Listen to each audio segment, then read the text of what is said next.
থেকে দেশ ভোট রাজনীতি বদলাতে প্রশান্ত কিশোরের একটা ঘোষণাই যথেষ্ট। তাই ২৬-এর নির্বাচনের আগে বিরাট বড় ঘোষণা করে দিলেন প্রশান্ত কিশোর। ভোটের অঙ্ক রীতিমতো কষেই নিলেন পদক্ষেপ।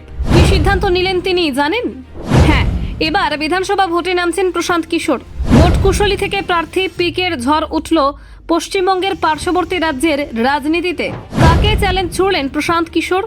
ব্রাহ্মণ অধ্যুষিত আসনেই পিকের বাজি। কংগ্রেস জেডিইউকে চাপের মুখে ফেলবে পিকের উত্থান। রাজনীতির নতুন অধ্যায় শুরু করতে চলেছেন প্রশান্ত কিশোর। কারগাহার হবে বিহারের সবচেয়ে হাই প্রোফাইল আসন। ভোজপুরি তারকা থেকে কংগ্রেস এবার সবার চ্যালেঞ্জ পিকেকে হারানো। নীতিশের সাবেক সঙ্গী এখন তার প্রতিদ্বন্দ্বী। প্রশান্ত কিশোরের মাঠে নামতেই ঘনালো ভিন্ন সমীকরণ। ভোটযুদ্ধ শুরু হওয়ার আগেই প্রশান্ত কিশোরের ঝটকা বিহারের রাজনীতিতে। এর প্রভাব কি বাংলাতেও পড়বে? দেখুন, বিহারের রাজনৈতিক অঙ্গনে ফের নতুন সমীকরণ তৈরি করলেন প্রাক্তন ভোট কুশলী প্রশান্ত কিশোর। আগামী কয়েক মাসের মধ্যে রাজ্যে বিধানসভা নির্বাচন হতে চলেছে, আর তার আগেই তিনি স্পষ্ট করে দিলেন এবার আর শুধু দলের কৌশল নয়, স্বয়ং তিনিই মাঠে নামবেন প্রার্থী হয়ে। এর ফলে বিহারের রাজনীতি এক নতুন মোড় নিতে চলেছে বলেই মনে করছেন বিশ্লেষকরা। প্রশান্ত কিশোরের জন্ম রোহতাস জেলার সাসারামের কোনর গ্রামে। এক হিন্দু ব্রাহ্মণ পরিবারে জন্ম নিয়ে তিনি পরে জাতীয় স্তরের ভোট কুশলী হিসেবে পরিচিতি পান। বিজেপি, জেডিইউ, কংগ্রেস থেকে শুরু করে বাংলার তৃণমূল কংগ্রেস একাধিক বড় দলের হয়ে ভোট কৌশল সাজিয়েছেন তিনি। রাজনীতির ময়দানে তার অভিজ্ঞতা নিঃসন্দেহে বিস্তৃত এবং বহুমুখী। রাজনীতির কৌশলগত মস্তিষ্ক হিসেবে বহু নির্বাচনে গুরুত্বপূর্ণ ভূমিকা নেওয়ার পর প্রশান্ত কিশোর নিজে রাজনৈতিক ময়দানে ঝাঁপিয়ে পড়েন। প্রথমে জেডিইউতে যোগ দিলেও পরে সেখান থেকে নিজস্ব দল গঠন করেন। 2022 সালে আত্মপ্রকাশ করে তার দল জনসুরাজ পার্টি। এরপর থেকে ধীরে ধীরে সংগঠন গড়ে তোলার চেষ্টা চালাচ্ছেন তিনি।